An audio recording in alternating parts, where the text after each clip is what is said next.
രണ്ടാമത്തെ കാരണം വാപ്പയുടെയും ഉമ്മയുടെയും പേരുകൾ മാറ്റി വിളിക്കുന്ന ആളുകൾക്ക് ദാരിദ്ര്യമുണ്ടാവും. ഹബീബുനാ സല്ലല്ലാഹു അലൈഹി വസല്ലം വാപ്പയുടെയും ഉമ്മയുടെയും പേര് മാറ്റി വിളിക്കാൻ പാടില്ല.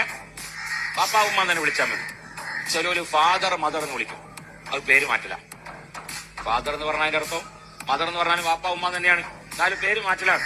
മുത്തുനബി സല്ലല്ലാഹു അലൈഹി വസല്ലമ തങ്ങൾക്ക് എല്ലാ ഭാഷയും അറിയാം. മുത്തുനബി ഒരിക്കൽ പോലും ഫാദർ മദർ ഒന്നും വിളിച്ചിട്ടില്ല, അങ്ങനെ വിളിച്ചിട്ടില്ല. എല്ലാ ഭാഷയും അറിയാം. അതുകൊണ്ട് വാപ്പയെയും ഉമ്മയെയും ഉപ്പ ഉമ്മ തന്നെ വിളിച്ചാൽ മതി. മൊബൈലിൽ ആരെങ്കിലും മൈ ഫാദർ മൈ മദർ എന്ന് എഴുതിക്കണേ ഉപ്പ ഉമ്മ നാക്കികൾ അവിടെ ഒക്കെ ഇപ്പൊ തന്നെ ഡിലീറ്റ് ആക്കി. ഉപ്പ ഉമ്മ അതാ നല്ല വാക്ക്. അങ്ങനെ പേര് മാറ്റുന്ന ആളുകൾ അവർക്ക് ദാരിദ്ര്യമുണ്ടാവും. ഹബീബുനാ സല്ലല്ലാഹു അലൈഹി വസല്ലം അതാണ് വാപ്പ ഉമ്മ. അത്രയും വലിയ ബഹുമാനമാണ് വാപ്പനോടും ഉമ്മനോടും വേണ്ടത്.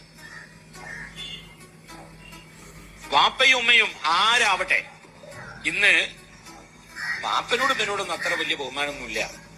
ഇന്നിപ്പോ ഓരോ മക്കളും കരുതിയ മാതിരിയാണ് ഓരോ റൂട്ട്. ഓരോട് വല്ലതും പറഞ്ഞാൽ അത് പ്രയാസം. കഴിഞ്ഞ ദിവസമാണ്